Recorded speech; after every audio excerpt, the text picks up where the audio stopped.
Hey everybody, it's Tom. Part 3 of the Oddities. We used to party at a place called Twin Reservoirs. They were exactly 1 mile off of Route 247 on the top of Music Mountain.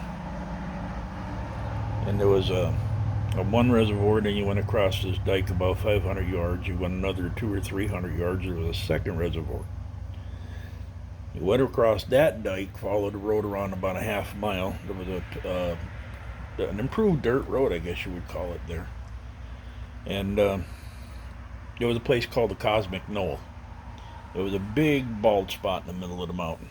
We all used to go up there and get high and party and watch the moon and stuff.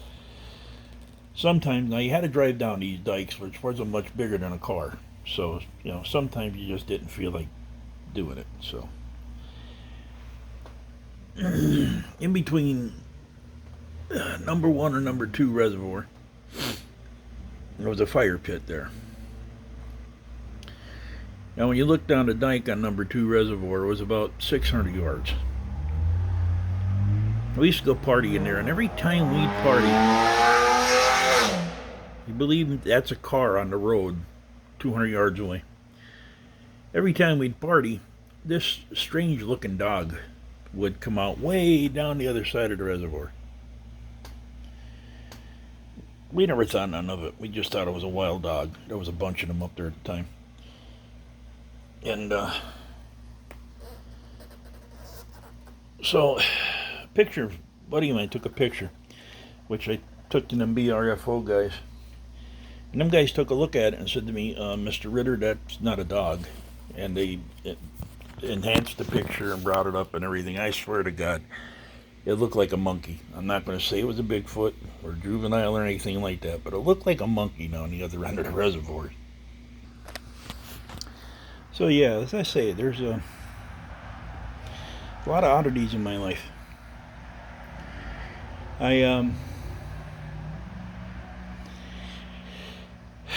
We bought our first house trailer. My wife and my late wife and I.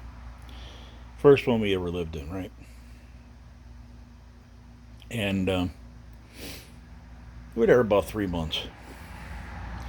My oldest son started he'd go outside, he'd play with his friends, Tuvi and Tavi. Well, every little kid has imaginary friends, and weird names, yeah, but it's just the way things go. So, I had an imaginary friend called Nico. Don't ask me where I got that from. I have no clue. So, anyway, this goes on about 4 months. He's playing with these two kids, and he had a ball with them. I was like, hey, there's nobody else around his age, and I'm glad he couldn't have the imagination. So I'm sitting in my bedroom one day practicing for a gig. This penny hits my amplifier. I figured, somebody threw a penny in the house. So, hey, And then about 20 minutes later, and this crayon hits my amplifier. I get mad, turn everything off, walk out in the trailer. Hey, there's nobody home. I go back in and I'm practicing, and I was watching the ceiling, and sure enough, this blue crayon fell out of the ceiling and hit my amplifier. Okay. That started it. So for about 4 months, the activity in that trailer was incredible. My wife's cousin came to stay with us for a weekend. She was a younger girl, and she used to come up and party with us and stuff. One night she got up, she said, you have to take me home, and I'm going home now, and I'm never coming back. And so, I'm not taking you home, it's 3 o'clock in the morning. Well, I'm not staying here, I'll go sleep in the car, So, we're talking to her, and we said, what in God's name happened? She said to me, this Indian walked down the hallway of that trailer and stood there in the door glaring at me. Clear as day. Then it started in earnest. We had to move our bed out onto the parlor floor. This thing would come down the hallway, wouldn't come any farther. but you could feel the heaviness, like a pressure. So we kind of had a royal standoff going. One night we were sitting there on a Friday night, and we heard dishes rattling in the kitchen, which, mobile home, the older ones, you can sit in the parlor, you can see the kitchen. So we're sitting there, and the doors, all the cupboard doors opened up. The plates and bowls floated out in the air, stood there rattling for a little bit, floated back into the cabinets, and all the doors slammed shut. The wife grabbed the kids. We had our oldest daughter at the time by then. She grabbed the kids, ass ended out of the house. So she spent the night at my mother's. I spent the night in the car. There was no more room in my mother's house. So I told her, so you take the kids out. I'm settling this today. And I went up in the house and went back in the bedroom. I figured where it all started. And I basically told it, it's not wanted there. It's scaring the hell out of my family, and get out of my house. At that particular point in time, the back door of the house blew open. And we weren't bothered again. So that Christmas rolls around. My son says to us, well, you got to get Tuvi and Tavi something. So my wife said to me, let's just humor him. We'll open them up later, sneak them in his toys. Okay, so we bought him 2 little matchboxes, right? Their names on and everything. Christmas morning gets done and over with, and he says to me, oh, Tuvi and Tavi said thanks for their cars. He didn't know about this. And looking at each other like, what the hell? So we go looking. No cars. That was freaky enough, right? So the next day, snowshoe season, small game season, everything comes back here in Pennsylvania right after Christmas.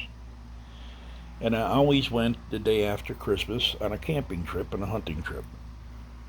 There's a big, I had you do the big cabin on a couple of my videos way in the back. Well, that time I had windows in it and a wood stove, so, it was just like sleeping in a cabin.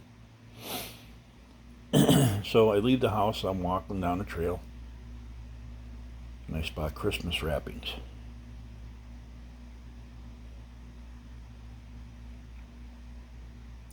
There's no other tracks there, just me. Okay, wrapping paper blew in from when I was burning it. No.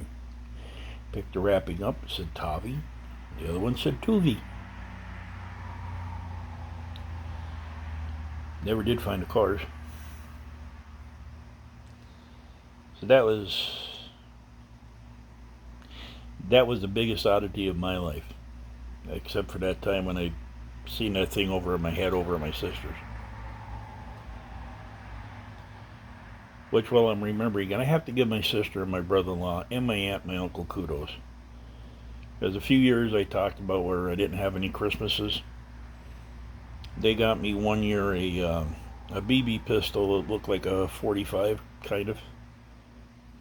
And that was good. And the next year they bought me a train. It was an army train because they know I like the army stuff. It was an army train and had little AA guns on it and a little tank carrier and stuff. It was pretty cool. And I had them up till not too long ago. And my aunt and my uncle found out that there was nothing for Christmas. And she said to me, Tommy, come on up the house. And I went up, and I'm not sure if they took it from other Christmas presents or whatever, but she loaded me down with cookies. And they gave me a Chinese checkerboard. One side was checkers, one side was Chinese checkers, and everything fit into these 2 drawers.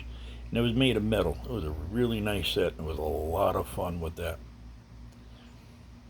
So, thank you guys. Most of you aren't around to hear that, but thank you. I should have said it while you were alive, but I was.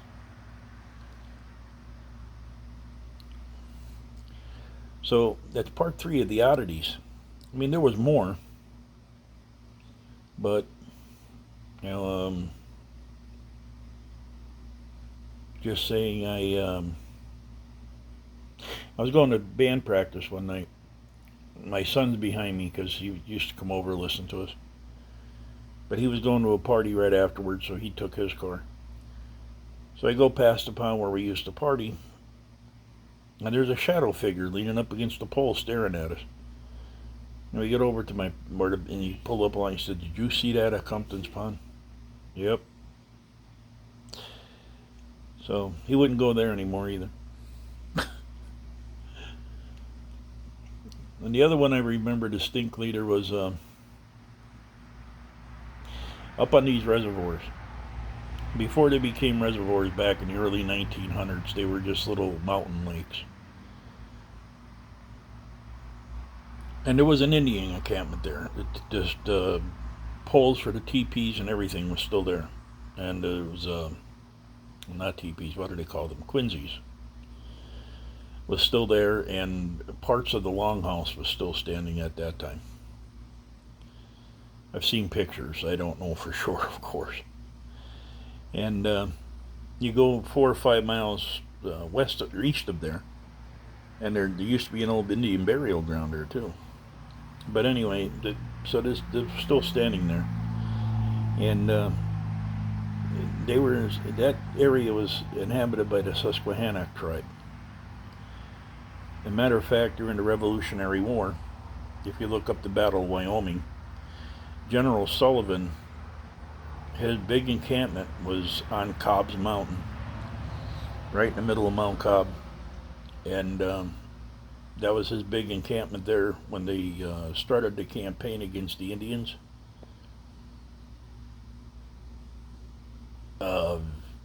Settlers settled in Wyoming. The Indians, being on the British side, massacred a ton of settlers. They came back up over the valley, up over Dunmore Mountain, headed back towards Connecticut. You had to go right through Mount Cobb to a place called the Great Swamp, and out through New York and up around. Well, Sullivan came in there with his army and defeated the Indians in the Battle of the Moosic Mountains. That was right in my hometown of Mount Cobb. So anyway, there was this Indian encampment there. Now the legend has it, can't say how true it is, but the legend has it that they're all camped out there. When General Sullivan hit them, he surrounded the encampment. They didn't know he was there, and they slaughtered everybody. So the chief ran out onto the ice of the lake and started, pleading with them not to kill the women and children. They shot him, of course, and they proceeded to do their thing. So it was always said that, that this Indian chief, I don't know what his name was, Chief Big Hickamup or something, I don't know. But it was always rumored that this Indian chief haunted these reservoirs. So the one night we're down at the second reservoir, a friend of mine, John, he comes barreling down the dike, down over he must have been doing 60, scared out of his wits. And I said to him, "What's wrong with you?" We stopped him and everything. He said, they were up at the first reservoir, him and Chris and a couple other guys.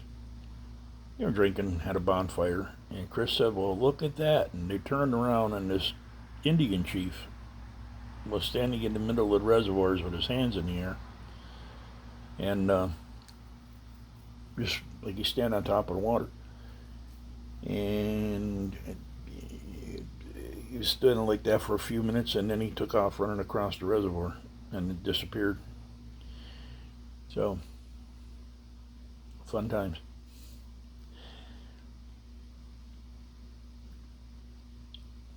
So, that's part 3 of the oddities, and so that would be like part 13 of this whole thing. So maybe part 14 we'll go into some stories, like regular stories rather than oddities and stuff. I'm just trying to get everything documented that I can about different things that happen. So we'll do it again. Hey, I thank you for your time and your patience. Come on back, listen to my stories. I guess they're being enjoyed.